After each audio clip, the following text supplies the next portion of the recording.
ಕುಟುಂಬದ ಎಲ್ಲ ಸದಸ್ಯರಿಗೂ ಒಟ್ಟಿಗೆ ವಿಮೆ ಮಾಡಿಸಬಹುದಾ?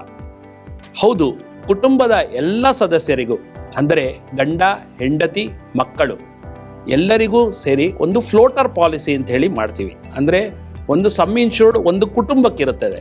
ಇದು ಒಬ್ಬೊಬ್ಬರಿಗೆ ಇಷ್ಟು ಅಂತ ಹೇಳಿ ಇರೋದಿಲ್ಲ. ಒಂದು ಕುಟುಂಬಕ್ಕೆ for example 5 lakh some insured ಅಂತ ಇರುತ್ತೆ. ಸೊ ಇದು ಹೆಂಗೆ ಅಂದರೆ ಫ್ಲೋಟರ್ ಪಾಲಿಸಿ ಅಂತ ಗಂಡ, ಹೆಂಡತಿ, ಮಕ್ಕಳು ಎಲ್ಲರಿಗೂ ಸೇರಿ 5 ಲಕ್ಷ ಪಾಲಿಸಿ ಇರುತ್ತೆ. ಈ ಪಾಲಿಸಿ ಹೆಂಗೆ ಅಂದರೆ ಯಾರು ಬೇಕಾದರೂ ಎಷ್ಟು ಬೇಕಾದರೂ ಆಸ್ಪತ್ರೆಗೆ 5 ಲಕ್ಷದವರೆಗೂ ಬಳಸ್ಕೋಬೋದು. ಈಗ ಗಂಡ ಅಡ್ಮಿಟ್ ಆಗ್ತಾರೆ 3 ಲಕ್ಷ ಖರ್ಚಾಗುತ್ತೆ, ಹೆಂಡತಿ ಅಡ್ಮಿಟ್ ಆಗ್ತಾರೆ 1 ಲಕ್ಷ ಖರ್ಚಾಗುತ್ತೆ, ಮಕ್ಕಳು ಅಡ್ಮಿಟ್ ಆಗ್ತಾರೆ ಮಿಕ್ಕಿದ್ದನ್ನು ಖರ್ಚು ಮಾಡ್ಬೋದು. ಈ ರೀತಿ ಒಬ್ಬರಿಗೆ ಇಂತಿಷ್ಟು ಅಂತ ಹೇಳಿ ಸಮ್ ಇನ್ಶೂರ್ಡ್ ಇರೋದಿಲ್ಲ. ಕುಟುಂಬದ ಎಲ್ಲ ಸದಸ್ಯರಿಗೆ ಸೇರಿ ಒಂದು ಫ್ಲೋಟರ್ ಸಮ್ ಇನ್ಶೂರ್ಡ್ ಅಂತ ಹೇಳಿ ಇರುತ್ತದೆ. ಆ ಸಮ್ ಇನ್ಶೂರ್ಡ್ವರೆಗೂ ಯಾರು ಯಾವ ರೀತಿ ಬೇಕಾದರೂ ಈ ಪಾಲಿಸಿಯಲ್ಲಿ ಬರ್ತಕ್ಕಂಥ ಸಮ್ ಇನ್ಶೂರ್ಡ್ನ ಬಳಸ್ಕೋಬೋದು. ಇದು ಕುಟುಂಬದ ಎಲ್ಲ ಸದಸ್ಯರು ತಗೋಬೋದು.